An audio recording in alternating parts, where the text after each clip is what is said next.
لا چەندین کۆبنەوەی چڕوپڕ لیژنەی دارایی پەرلەمانی عێراق ڕەشنووسی پرۆژە یاسای بودجەی تاوتوێ کرد.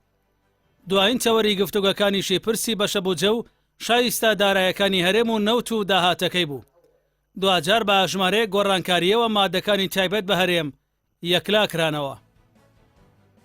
شەوی هەینی لیژنەی دارایی ئەنجومەنی نوێنەرانی عێراق دەنگی لەسەر هەردوو مادەی 13 و 14 پرۆژە یاسای بودجەی گشتیدا کە پەیوەستن بە پشکی هەرێمی کوردستان. مادەی 13 لە 2 بڕگە و مادەی 14 لە 12 بڕگە پێکاتون.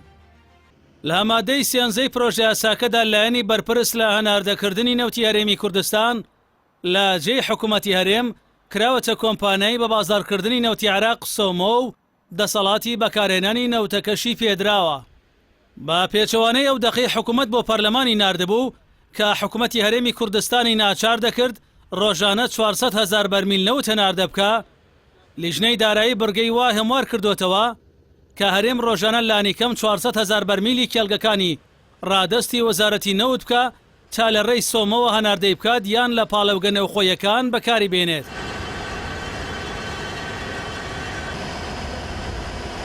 هاوکات قەرزەکانی بانکی بازرگانی عێراق لەسەر هەرێمی کوردستان لە بەشە بودجەی تایبەتی هەرێم دەبڕدرێت و ماوەی دانەوەکەشی لە 7 ساڵەوە بۆ 5 ساڵ کەم کراوەتەوە. لە لایەکی دیکەوە مادەی 14 پرۆژە یاسای بودجە کە بەوردی باسی لە پرۆسەی هەناردەی نەوت کردووە دەڵێت مانگانە هەژماری بانکی داهاتی نەوتی هەرێم وردبینی بۆ دەکرێت لە کاتێکدا لە ڕابردوودا ئەو وردبینیە ساڵانە بەڕێوە دەچوو. بەمەش حکوومەتی هەرێم ناچارە مانگانە بەر لە وەرگرتنی بەشە بودجەکەی لەلایەن بەغداوە سەرجەم داهاتە فیدراڵیەکان بۆ بەغدا بنێرێ. هاوکات دەواازە سنووریەکان بە هاوبەشی لەلایەن حکوومەتی فیدراڵی و حکوومەتی هەرێمەوە بەڕێوە دەبرێن.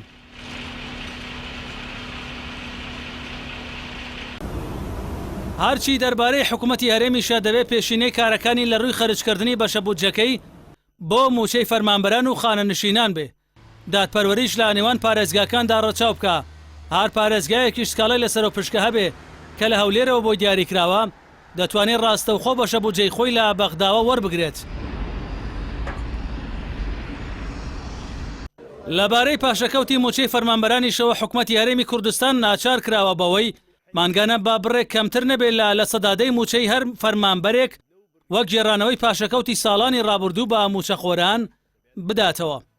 بە پێی دوایین بڕگەی مادەی 14 لاگەری هەبوونی ناکۆکی و پابند نەبوونیان بە مەرجەکانەوە لە نێوان هەولێر و بەغدا پێویستە لە ماوەی 15 ڕۆژدا کێشەکان چارەسەر بکرێن ئەگەر نا پشکی هەرێمی کوردستان ڕادەگیرێت و کار بە بڕیاری دادگای فدراڵی دەکرێت.